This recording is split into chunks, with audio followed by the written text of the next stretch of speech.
Дубль 2. Вторая попытка, второй раз. Пытаюсь записать подобный видеоролик, и в этот раз все вроде хорошо идет, потому что лицо уже готово, уже покрашено, я могу снять гайд, как нарисовать лицо, как это делаю я, и расскажу вам об этом сегодня. Первый, вы спросите, почему в дубль 2? Потому что первый видос подобного формата я снимал, может, где-то полгода назад, я его снял, в итоге получился просто 40-минутный видос, где ничего просто не получается, потому что как назло на камеру не получается хорошо покрасить лицо. Ладно, ребят, это все шутки, я вас обманываю, у меня просто рядышком здесь сидит Геральдес, он мне все мои лица красит. Я ему говорю, пожалуйста, покрась лицо, чтобы я сказал, что-то я покрасил. Покрасить как-нибудь плохо в моем стиле, чтобы я это выставил за свою работу и чтобы смог снять хороший видос. Он говорит, да без проблем, дружище, только на испанском. Я все перевел вам, и поэтому в первую очередь для себя перевел, потом вам уже сейчас вот ведаю о том, как мне покрасили лицо. Это красил не я, напомню, да, не я. Все мои работы крашу не я, а какой-то вообще подставной человек. У меня здесь полный зал людей, они все стоят там вот за камерой, все они стоят, ребят. Короче, и первый видос не получился, потому что я 40 минут пытался покрасить лицо, ничего не получилось, глаза не получались очень долго. По итогу не получились. Но это уже другая история, я там просто уже психанул и удалил видосик, потому что думаю, ну не хочу, чтобы это какое-то выкладывалось. Будет более подходящий момент, чтобы снять видео о том, как легко нарисовать лицо, как это делаю я. Конечно, рисовать его нелегко, особенно если вы там новичок или еще что-то. Но, в принципе, лица достаточно сложно рисовать, потому что нужно передавать эмоции и все такое, уметь работать с высветлениями, переходами и так далее. Поэтому это процесс нелегкий, но он того стоит. Поэтому сегодня я вам расскажу, как максимально просто и как по моей схеме, как вот я обычно крашу лица, как по ней покрасить лицо, чтобы было не стыдный, хороший результат. Поэтому думаю, сегодня на все получится, и где-нибудь здесь будут высвечиваться фотографии. Потому что, опять же, снимать процесс, я это уже пробовал, это в прошлом, поэтому только разговорные ролики и фотографии. Ну, может, еще будут какие-то вставки с моих процессов. А так вот, чтобы я прям красил и параллельно рассказывал, нет, ребят, опять же, потому что за меня красят миниатюры другие люди. Ну что ж, начнем. И первое, что нам придется сделать, и это зависит, конечно, от цвета, но первое, что я сделал, это покрасил волосы в белый цвет. Зачем это делается? Для того, чтобы создать более светлый желтый оттенок. Но я по итогу там потом промахнулся с консистенцией по желтому и получился не самый светлый оттенок. Да, волосы потом будут недоработаны. То есть после белого я просто покрасил в желтый. И волосы сейчас недоработаны, потому что это видос о лице. Волосы я сделаю тени в ближайшее время. Захотелось вот прям быстрее вам сделать видос про лицо именно. Волосы это дело второе, вот просто тени нарисовать и все. Это не так сложно, как и нарисовать лицо в целом. Так, и волосы в белый, потом волосы в желтый, и следующее, что я сделал, это нарисовал общий оттенок. У меня это, как вы понимаете, отрубленная голова, поэтому оттенок кожи будет, несомненно, бледный, очень бледный. Я мешал белый с коричневым, белый у меня от Валехо, и коричневый это вот этот вот цветик. Где он? Где он? Ну ладно, его походу тут нету, но ладно, короче.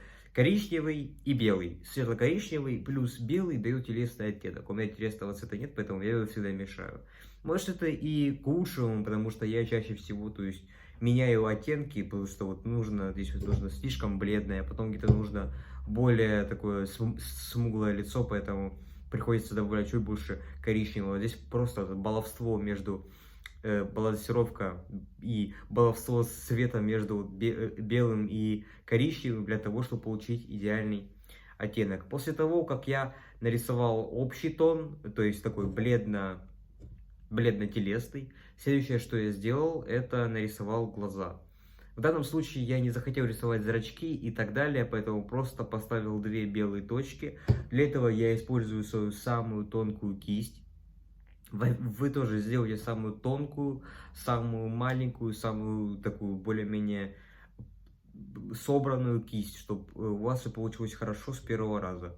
И просто так бам-бам, 2 точки, потом подкорректировался, где-то зашел не туда, и все. Получилось, кстати, они с первого раза, но они здесь выпуклые, потому что как-то удобно они сделали, они и выпуклые, и хорошие, но рисовать зрачки я смысла не вижу, потому что это отрубленная голова, и я вижу ее так. То есть я хочу, чтобы она была и оставалась вот такой.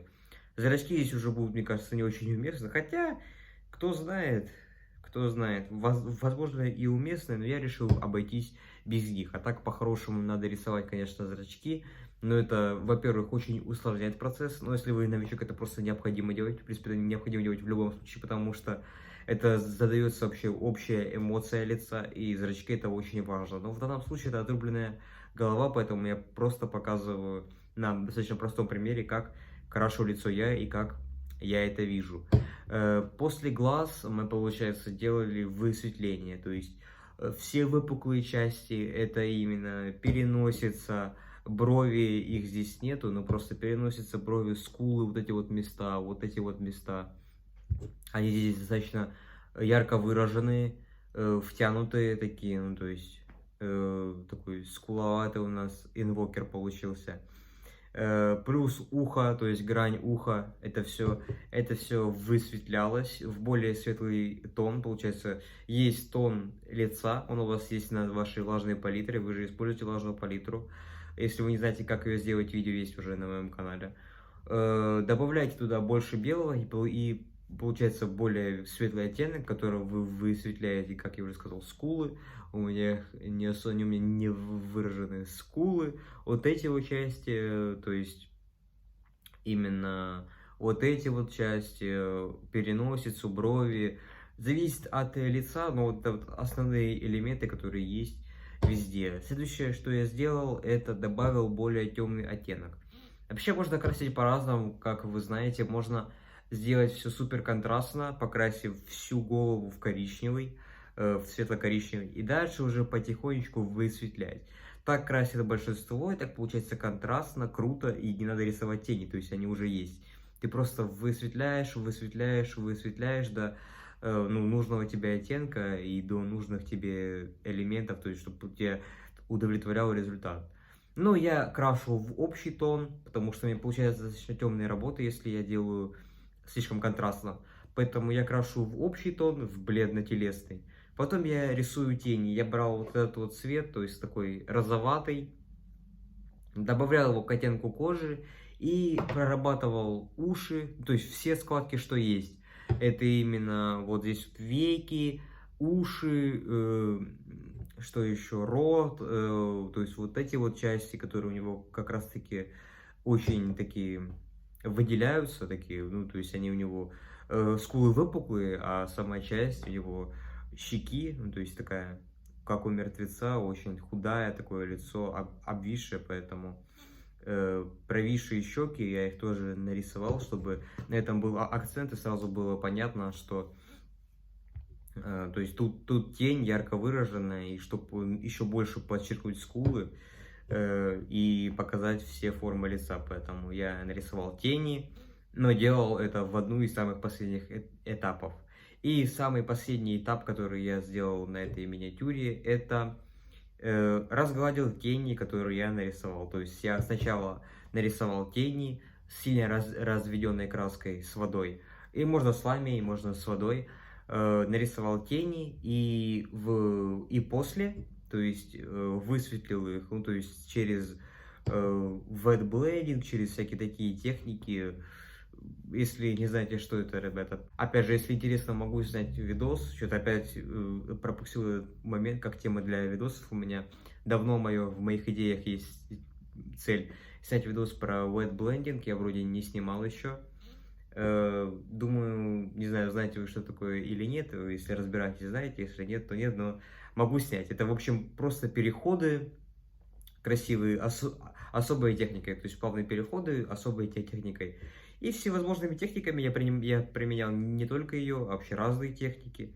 Я разглаживал тени, чтобы все смотрелось, то есть очень органично и вытекало одно из другого. То есть не было, что идет, то есть кожный, ну, то есть вы же видите, да, вот даже на моем примере, тени, даже которые есть с этой стороны, они, видите, такие плавные, плавные, рассеянные.